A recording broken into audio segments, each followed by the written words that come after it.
On behalf of St. Joseph Institute of Technology, Department of Information Technology, it's our pleasure to welcome all our participants for this 5 days international conclave on emerging technologies in IT. So now we shall see a small AV of our Department of Information Technology right now.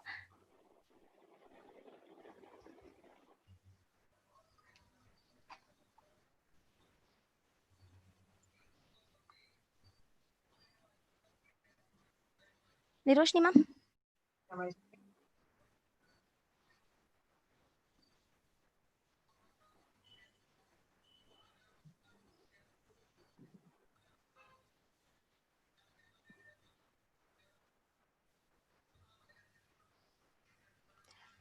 Niroshni ma'am, can you enable the screen share? Try now. Yeah, okay. Yeah, ma'am. Thank you. Hello, my name is Amy Wasak, and I'm going to be presenting. I'm a consultant in the casino and gaming industry here in Las Vegas, and I'm going to be discussing casinos. Amy? Yeah, Amy, yes. Just a minute, please wait. The screen share? Please wait, no, for 2 minutes. Thank you.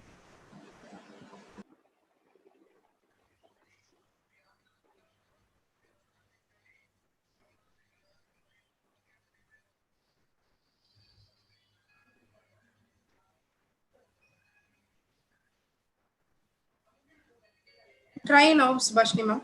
Okay, ma'am.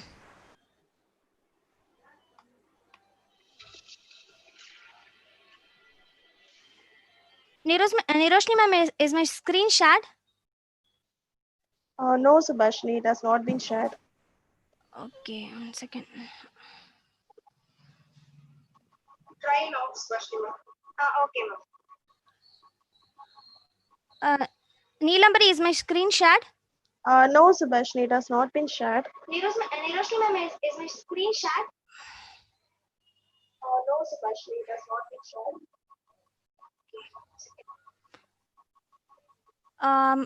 Ami? Yeah.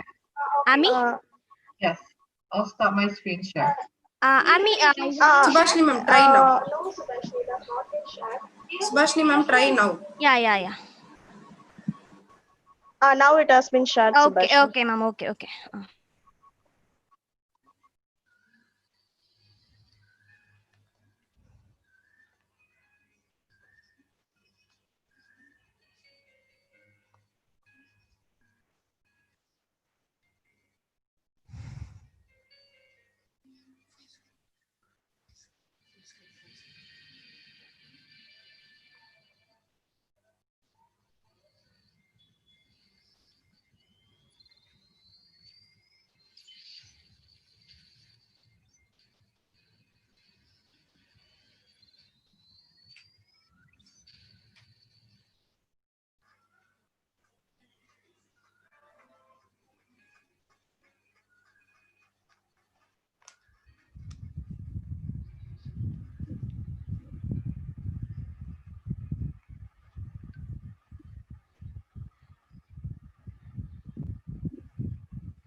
Uh,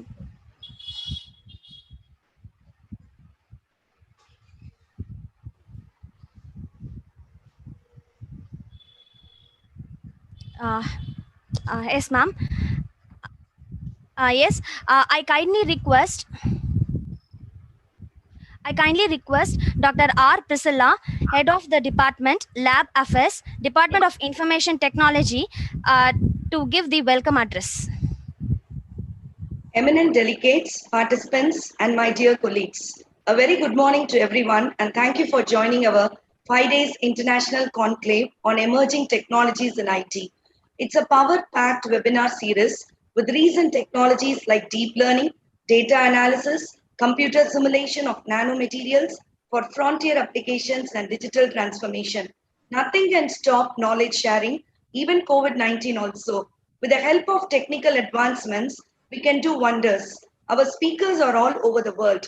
It gives me immense warmth and great pleasure to grace all of your presence in today's webinar, SDLC Process with Recent Trends.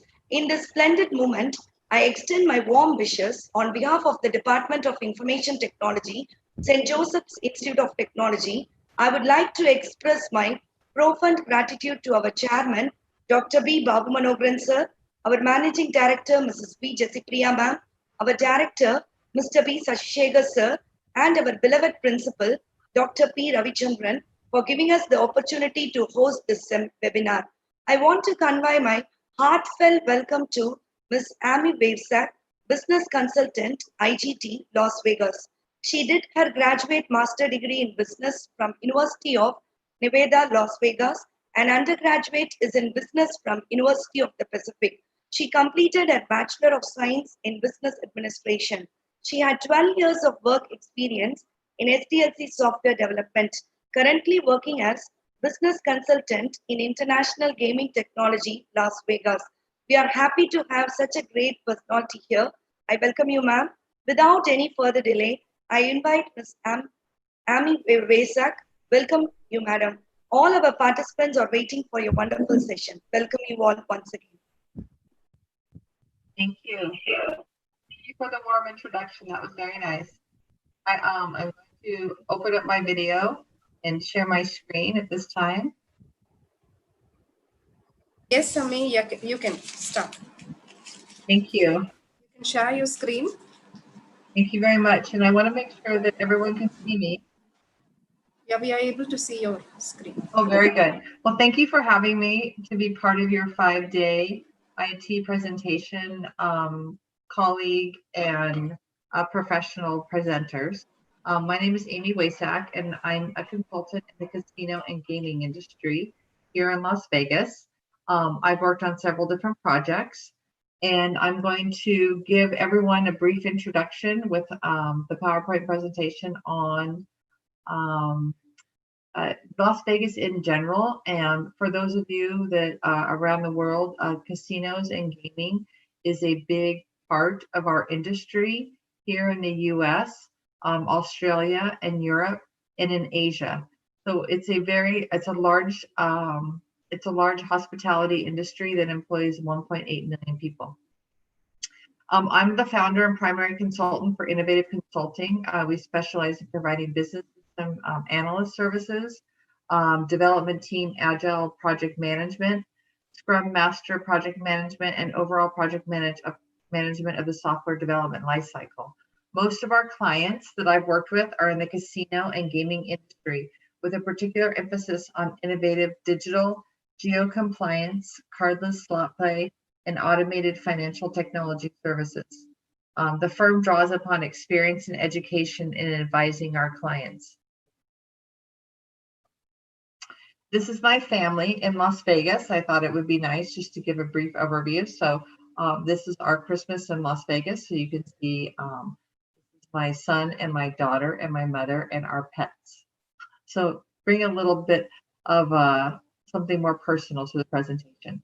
The consulting services that we offer are new technology discovery projects, strategic planning, product strategy and roadmap creation, requirement gathering, and technical road mapping.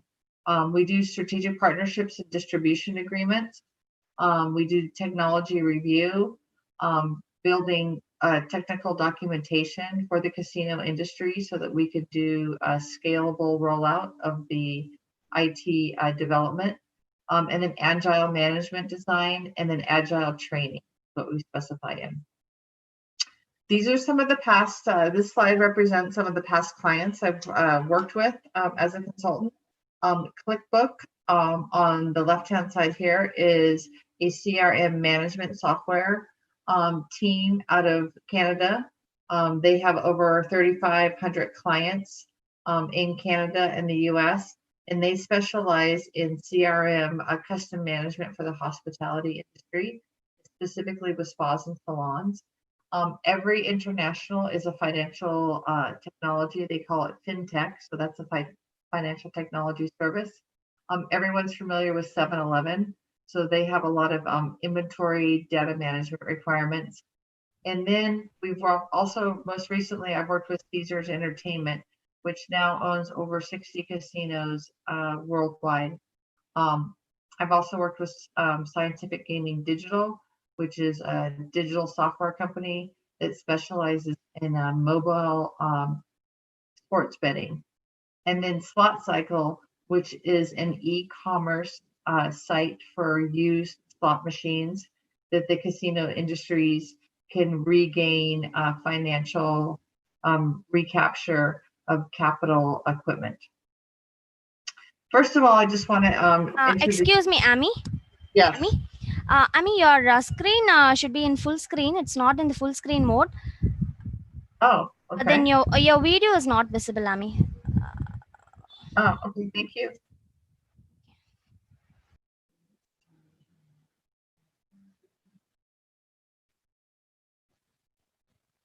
Oh.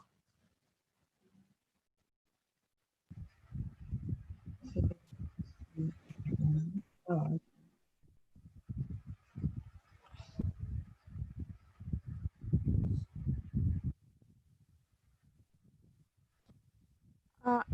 Amy, your screen is not visible. Okay. Once again, you share your screen. Is it larger now? No, it's not in the full screen.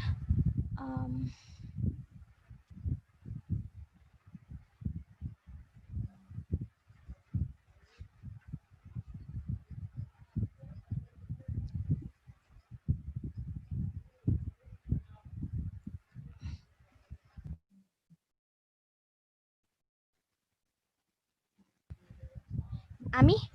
Yes. No, Amy, your screen has not been shared.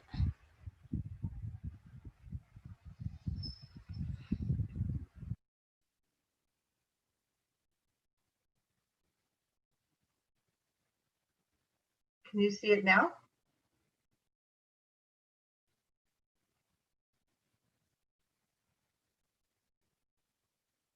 Can you see it now?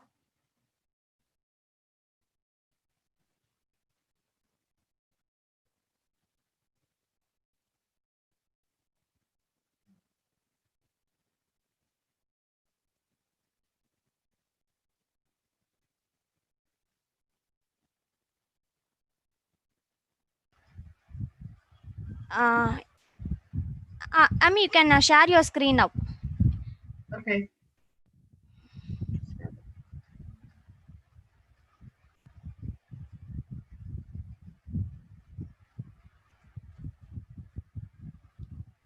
Yeah, maximize. Yeah, now it is visible. Amy, you can go for slideshow. You have an option slideshow, right? Yeah. Yeah, you can click over there. Is that better? Can you see that? Okay, that's fine. Okay, Okay, that's fine, Amy. You can carry on. That's Okay. fine, no problem. Yeah. Okay, thank you. So these are just some of the companies that I've worked with as e-commerce sites and some of the different software companies. So the first thing I want to break out is the national casino and gaming industry is a very large industry, and people don't normally think of casinos and casinos and large hotels with casinos and gaming with IT, but there's a lot of IT that is evaluated and utilized within the casinos. So currently, there's over 1,000 casinos in the U.S., and 14% of those are in Las Vegas. It's $125 billion USD annual revenue, and it employs 1.8 million people nationwide. So it's a very large industry for us in the U.S. And it's also, Las Vegas has over 4.9 million visitors per year to the casinos. So even though it's a small population of 2 million, there's over 4.9 million visitors per year in the casinos. We have 19 major casinos, with Sands, MGM, and Caesars Entertainment owning the majority of the market share. Las Vegas companies represent the largest percentage of gaming institutions in the world, really. So just to give everyone a feel for that. So most of the companies are headquartered in Las Vegas, although there are casinos throughout the world. In Hong Kong and China, there's a large population in China. There's a large population in Malaysia. In Australia also has a large population. But the majority of casinos for worldwide revenue are located in the United States. So it's a very big industry for us. 80% of the gaming revenue, there's different, the gaming revenue is made up of different types of games. I don't know if many of you have gambled or if you're familiar with it, but slot machines make up 80% of the gaming revenue. So there over $100 billion for US revenue is made from slot machines. Therefore, a lot of the IT technology work that is done for the casinos has to do with improving the user experience of slot machines. And you can see that it's grown over the past years. The top 5 gaming markets for 2019 were the Las Vegas Strip, which I just showed everyone a picture of, which is $6.59 billion. And it's ranked number 1 from a revenue standpoint. Atlantic City, which is in New Jersey in the US, represents $2.7 billion. And then Chicago, which is Chicago, Illinois, Baltimore, DC, and New York City also represent some of the top 5 gaming markets here in the US. So you can see why there's such a large percentage of IT jobs in Las Vegas.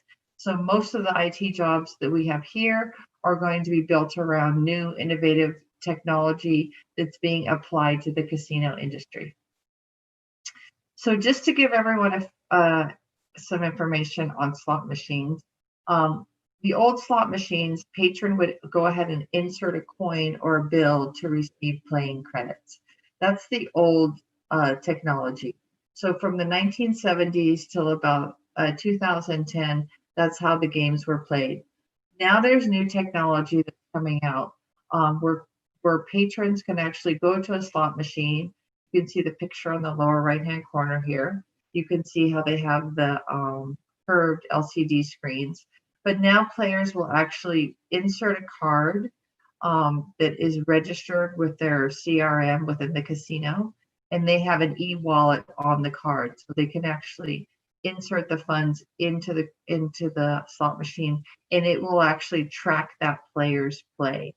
The casino collects all the data from that player, what machines they like to play, how much they like to play, what types of machines they like to play. So we also have what's called cardless play. So the new technology is not only inserting a player reward card, but it's also a lot of mobile applications where people can actually play from their digital phones.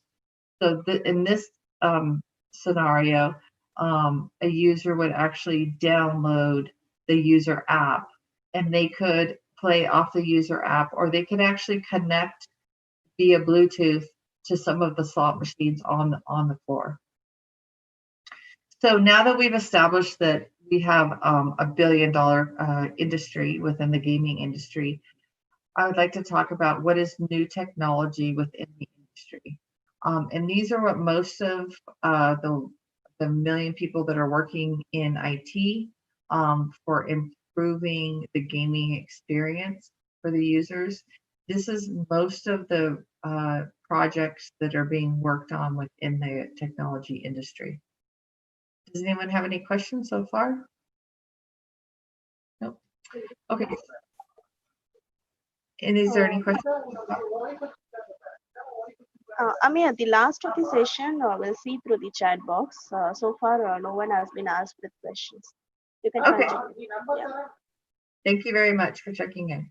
So this is for what's the new technology in the industry. So let's talk a little bit about some of the new technology. So the main, because slot machines represent 80% of all the gaming revenue, that's the approximate number, but it's a substantial number, over $100 billion nationwide.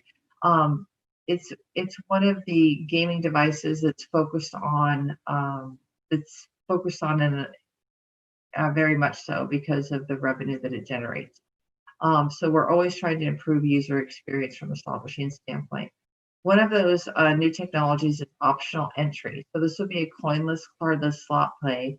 This would allow a patron to play off of a slot machine within the casino via BLE. So either connecting to from their mobile phone to connecting to the slot machine through BLE beacon, or in some cases there's QR codes displayed on the iView screens, which is a small LCD screen on the slot machine, and a user can actually take their cell phone and QR code off of the slot machine, and that way their mobile device can identify with that machine.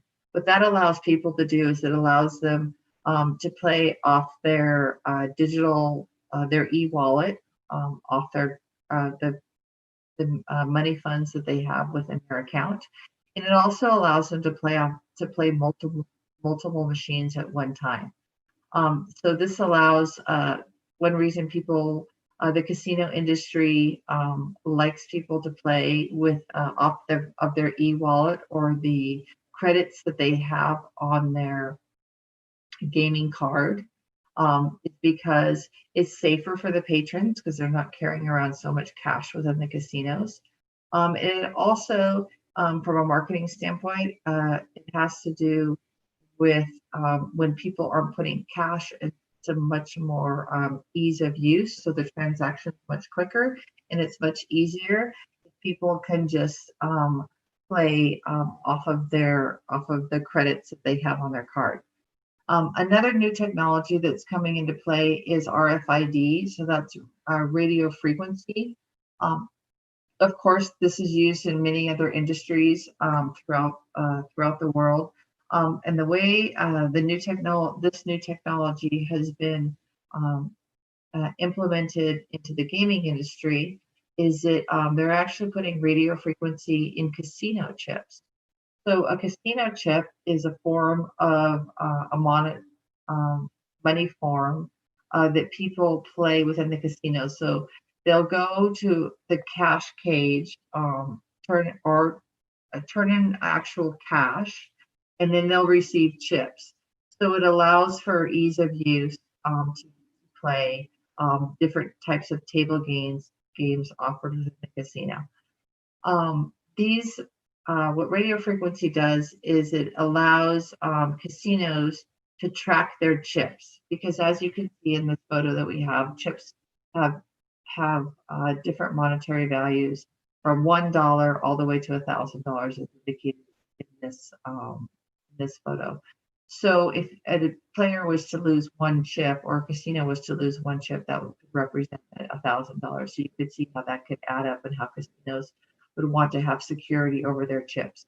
So what this allows, the RFID allows the casino to avoid counterfeiting of casino chips or theft of casino chips. So if a chip is stolen for some reason, the ID in the chip can be tracked and down to either it being a theft or a lost chip. So RFID is a lot of the technology that's going on within the industry has to do with RFID. Another type of technology is GPS. So GPS is also used in a lot of different industries to track different assets, whatever the case is. But for gaming, gaming is a highly regulated, casinos are a highly regulated industry. And they're also an industry where you would like to capture as much data about the client or the patron as possible. So some of the regulatory requirements that are managed by state within the U.S. Require people to play on their mobile devices only within state lines. So casinos need a way for to track where people are placing their bets. States also pay taxes on the winnings from casino industries. So we need to keep track of where those patrons are placing those bets. So geofencing is used throughout the gaming industry, especially on sports betting, where it's highly regulated and different states have different rules as to where a patron can place their bets. Some need to be actually within the casino, some can be within the state, some need to be, they can't even be in the parking structure, so they need very accurate geo fencing of where patrons are when they're actually gaming. So they also want to track the patron's user experience. So casinos would like to track where the patrons, what type of route they're taking within the casino, what type of games they like to play, what type of restaurants they like to go to. And it gives them very good data, a large amounts of data that they can critically analyze to decide on how they're going to arrange the gaming floor, what the traffic pattern is going to be within the casino. So that's how geofencing is used. And this is not a comprehensive list of all the technology that's being used within the casino industry, but it is a large part of what most of the projects that are going on right now. It represents a large part of the technology that's occurring right now. The last part of technology that I've been exposed to is facial recognition. Within the casino industry, there's a lot of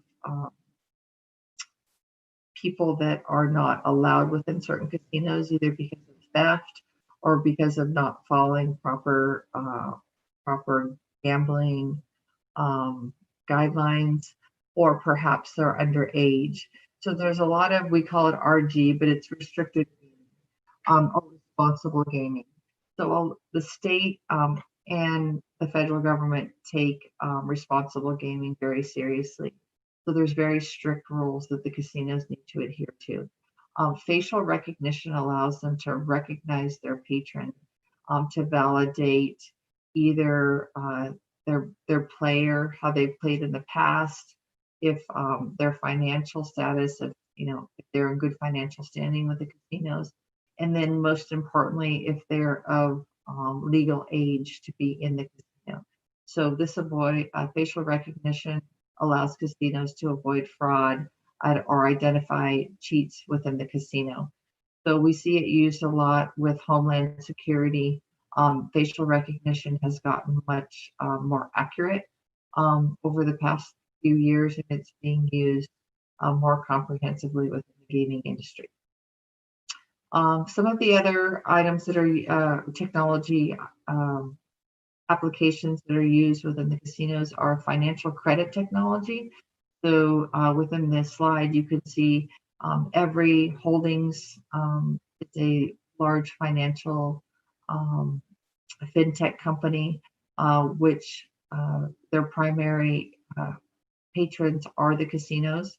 And they have some very sophisticated machines within the casinos that allow patrons to actually to apply for credit and to qualify for credit just by entering some basic data within these units. And then they also produce, they've also purchased a lot of companies that offer what we call promotional kiosks.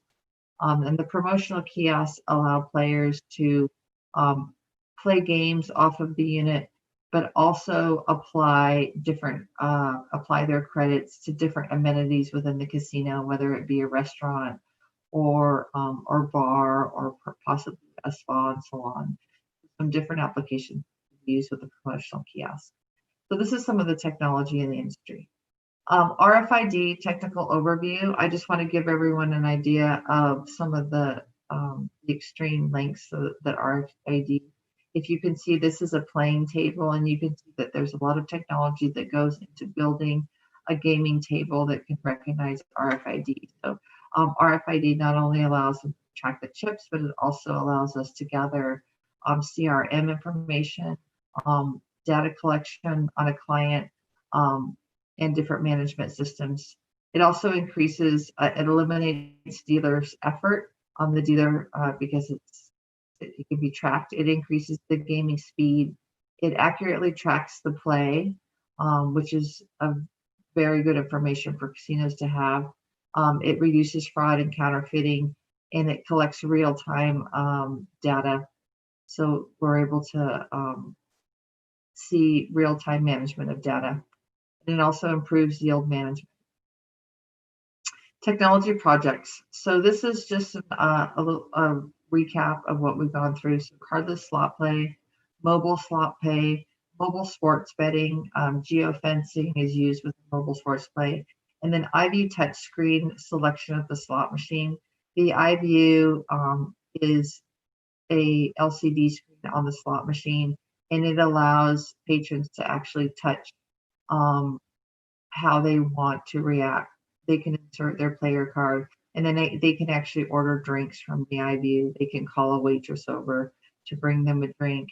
They can download credits to their e-wallet.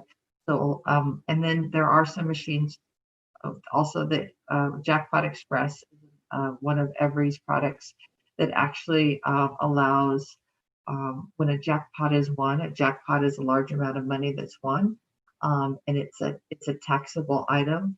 And with older technology, a person would actually have to go to the cage, and they would have to fill out some cumbersome paperwork, tax information, so that they could tax could be withheld from their winnings.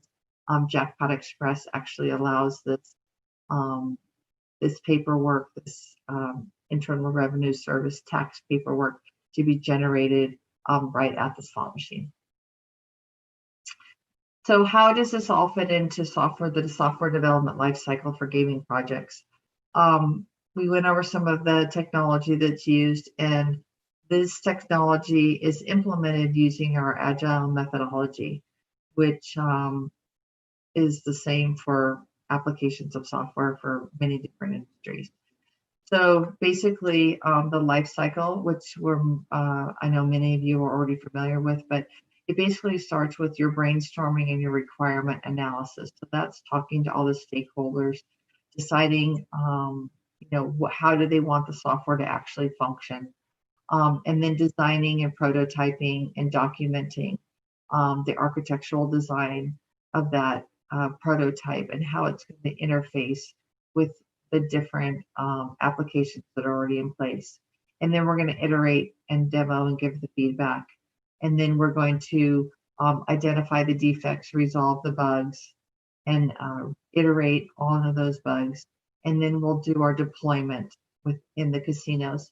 Some of the casinos I've worked with, they usually have one location that's kind of their beta testing for some of this technology. And that's where we'll go back and actually kind of iterate and resolving all the bugs and getting that to a stable state before it's actually delivered to the client. So essential agile development methodology. So the review of agile principles, they're basically, agile is different than waterfall. So these are two different concepts of managing a project. So old methodology would be, which is still used, but it's called waterfall methodology. And that's perfectly fine when we're trying to build something like a bridge. A bridge is going to have a very strict start and a very strict end, and you're basically going to get the same type of bridge. A bridge is a bridge is a bridge. So waterfall technology works well for building things of structural items like buildings and bridges, something of that nature. But with technology in the gaming industry, it moves a little bit quicker because of competition and because of user wants and needs. So we apply, in many cases, the agile principles, which is basically for things that are variable and uncertain. So the theory is to go fast, but never hurry, to be able to iterate and make changes in a very agile fashion. And we do that by doing sprint management. So basically we'll do a build within a very time-boxed sprint, which is usually a duration of 1 or 2 weeks. So it's a very consistent process, and we have very frequent releases. We're not just like building a bridge waiting to release the build at the very end. We're doing very small chunked development work and then releasing it, see how it works, meeting the user's needs, and then we make changes as necessary before we go into the next sprint. So it's a very consistent process. It's a very methodical process, and it's built off of user requirements and user stories. So requirements are the foundation before we go into any development, any software development build. So we use conversations as to how the user will experience the technology. So it's very important upfront, and that's in fact what I have specialized in for many projects, is to actually talk to all the stakeholders that are involved and collect the requirements so that it can be clearly communicated to the development team on what the functional outcome needs to be of the software. So then the code can be written. Good user stories. User stories are how the product's going to be used. They're usually independent, they're valuable, they're written to where we can, the development team can estimate the time that's required to do the work, and they're also testable. So an example of a user story would be the user should be able to log into the application within 30 seconds. So they're very specific, and they allow a development team to have very clear expectations of what the functionality of the software needs to be once it's being released. So we build those items into what we call a product backlog. So the product backlog is then estimated and prioritized. Then we take a building development team, which consists of a product owner, a scrum master, and a development team. And we put that into place. So the product owner is responsible for communicating how the product needs to be used. The scrum master is responsible for facilitating the development team, removing obstacles if they have any obstacles within the way, and then tracking the progress, finding out what the development team is working on. And then Scrum ceremonies are what the Scrum Master actually manages, and what those ceremonies are going to be daily stand-up meetings, actual demonstrations of the small chunks of work that have been completed by the development team.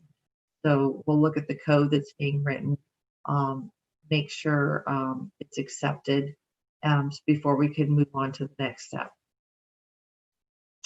So we'll talk about a little bit about why is requirement gathering documentation so important. I know many of you out there have done software builds, but sometimes companies do not gather requirements and proper documentation on the forefront as a prerequisite to going into the development build. And that can cause a lot of problems. So this is just kind of, I thought this was a really good illustration of what could go wrong. So we could take a look at these pictures from left to right. This is how the customer explained it. This is how the project leader understood it, or something completely different. How the engineer designed it, how the programmer wrote it, how the sales executive described it. We have a very luxurious seat here, a little bit different than the prior wood seat. And then how the project was documented. So it doesn't look like any documentation going on, which is very harmful when resources are changed within a development team because they don't have anything to go by. This is actually what the operator installed. This is how the customer was billed. They were billed for a very expensive roller coaster. This is how the help desk supported it. And this is what the customer really needed. So you can see the executive said he needed a luxurious chair. The customer really just needed a tire.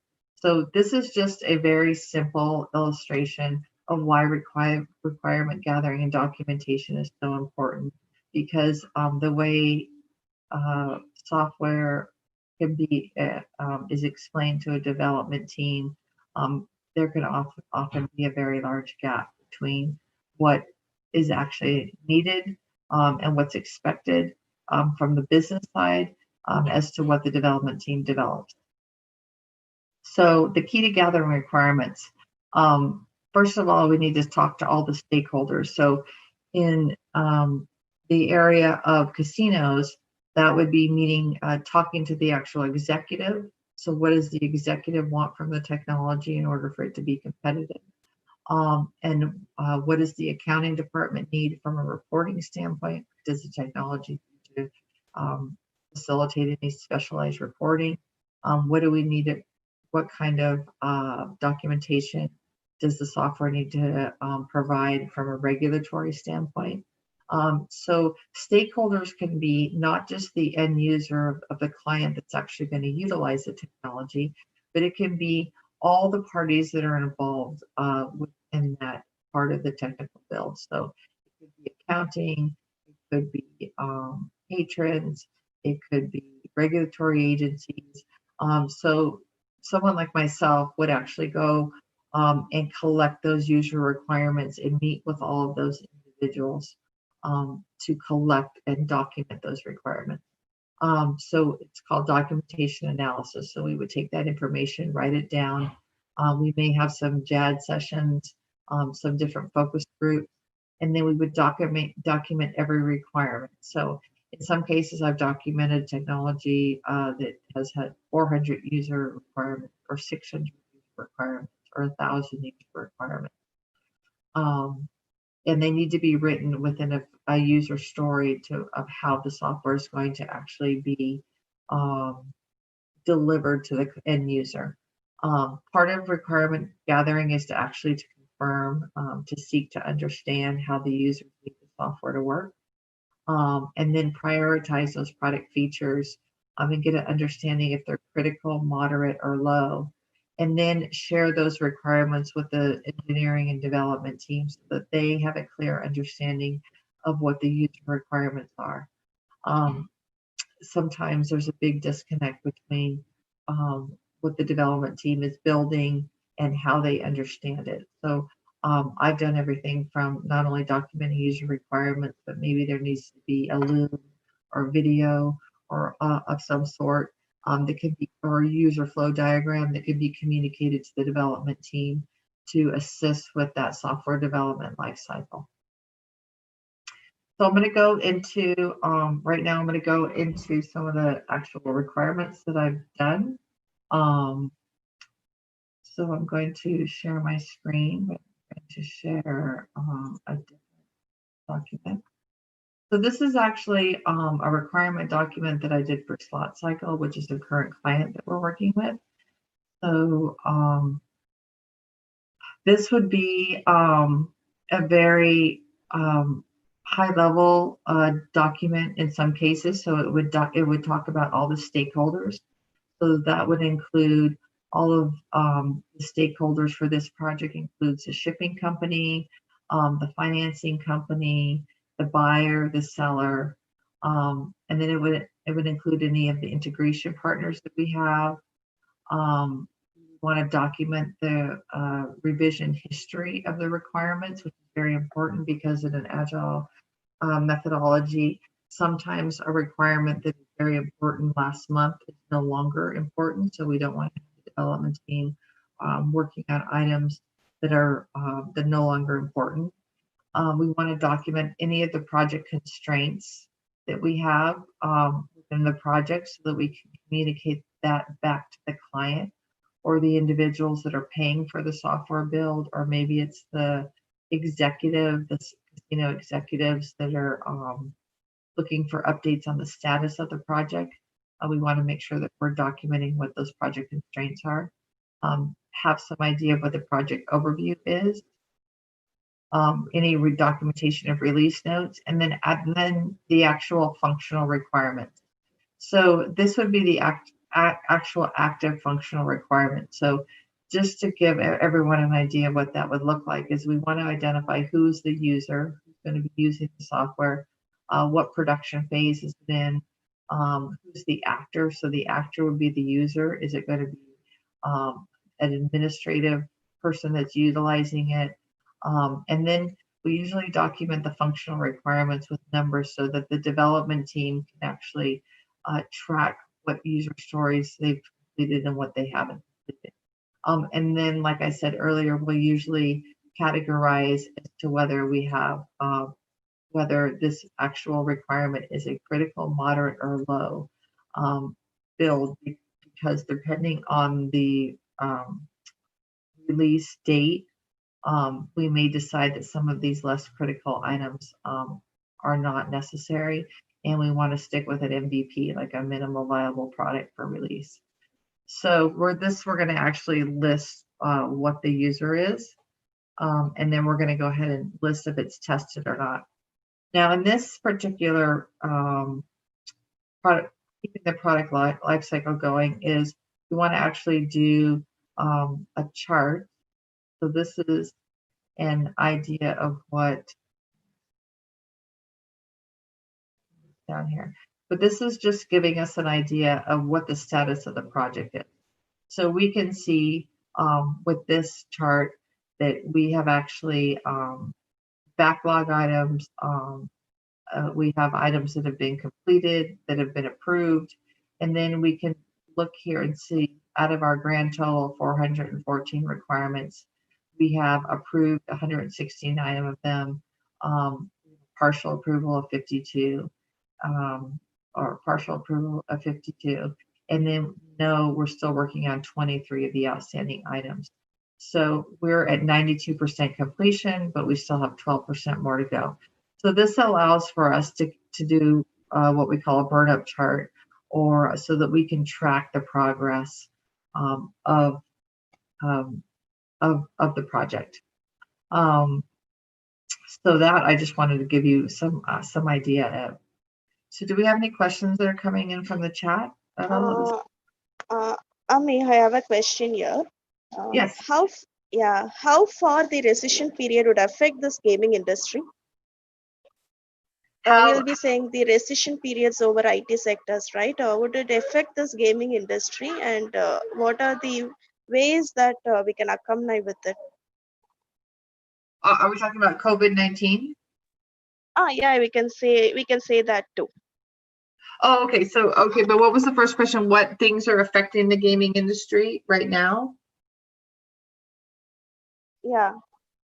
That are negatively affecting the gaming industry. Oh, just external factors that are affecting the gaming industry. Is that the question? Yes. Okay. So the external factors that are affecting the gaming industry right now. Well, COVID-19 has hit the gaming industry very hard because it's very social. Casinos have very close proximity to one another. So about half of the casinos across the country are closed at this time. We did have an opening in Las Vegas 2 months ago, but we've had some recent outbreaks in Nevada and about 19 other states across the US. So we've closed some casinos as well. But that's been, I mean, casinos are 24 hours in Las Vegas. And when COVID hit, They didn't even have locks on the front door because they're a business that never closes. So if you can imagine, they actually had to board up the entry to the casinos because there was actually no locks on the doors. So it hit the industry very hard.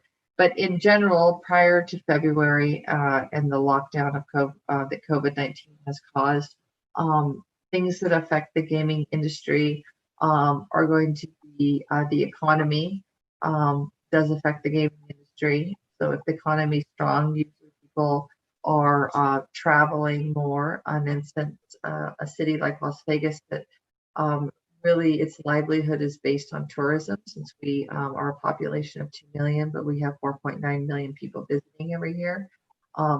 Very important. So anything that affects the travel industry, whether it be the economy or it be travel, airlines, transportation, all of those things would affect the gaming industry.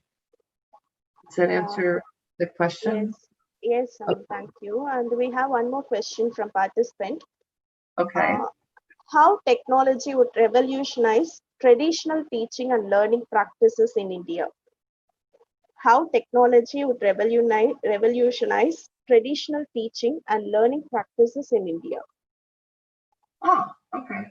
Well, how will technology? Well, I think we're actually everyone on this call is experiencing how technology is affecting teaching. Technology has allowed, are we talking about gaming technology or just technology in general? Just technology, generalized technology. Okay, so I think, technology has increased learning in many ways because it, just like this 5-day international series is showing, you can get experts in different industries and experts' opinion from around the world, can communicate their knowledge to millions of people around the world just by some kind of meeting platform. So that's been very good for us. And I think COVID-19, with so many people working at home worldwide, I think some of the technology platforms, such as managing meetings and just the audio and visual managing of meetings. I know Zoom, even 6 months ago, didn't have a lot of the features that it has now. I mean, on Zoom, you can annotate, you can, you can have different individual chat rooms. I mean, technology has evolved to support technical learning quite a bit, and then how is technology effective? I think just sharing of information is probably the number one. The sharing platforms which really assisted in teaching. I mean, half of the U.S. colleges ended their semester, ended their year a semester early, and all of those classes had to be completed online. So without those meeting platforms, we would have had millions of college students not completing their education this year. I think it can also, I think technology enhances education, but I also think one-on-one lectures and teaching is also a critical component of education. I think it is not as rich and robust by only doing remote learning over meeting platforms. I think in-person lectures and discussions are critical, especially for master's programs and research programs. I think it's imperative that people be able to work directly with the professors. But until COVID-19 is gone, we won't be able to. We'll have to just rely on technology for learning. Okay, thank you, Ami. Thank you so much. Thank you. Yeah. Now I would like to have Niroshni for a vote of thanks. Okay. So are there any other questions? Thank you, ma'am. There are no other Thank you. questions. Yeah. Thank you. Okay. Thank you very much. Yeah, just 1 minute. I will just deliver the vote of thanks. I consider it as a great privilege to propose the vote of thanks on behalf of the Department of Information Technology of St. Joseph's Institute of Technology to all the dignitaries who have witnessed the webinar, a memorable and successful event. I extend a hearty vote of thanks to our speaker, Ms. Amy Vesak, for making excellent presentation, who has given your valuable time of your busy schedule. I must mention our deep sense of appreciation for your work. I would like to extend a special thanks to our patrons, Dr. B. Babu Manoharan sir, our chairman of St. Joseph's Group of Institutions, our managing director, Mrs. B. Jessie Priya ma'am, our director, Mr. B. Sasi Shekhar sir, and our beloved principal, Dr. Ravichandran, for all their inspiring words of wisdom that have radiated a source of energy within us. We will remain grateful to you and all. We thank you for being with us today. Last but not the least, I thank you all the dear faculties, students and researchers for showing their interest in this program. Thank you, dear participants, for your support, for being with us, and please get connected for tomorrow's Day 2 session on Basics of Deep Learning by Dr. Jagadish from IIITDM, Kanchipuram at 11 o'clock, 11 a.m. Participants, kindly submit your feedback link for attendance. Thank you. Thank you. So thank you, Amy. Thank you very much. Yeah, thank you. Very much appreciated. Okay. Thank you.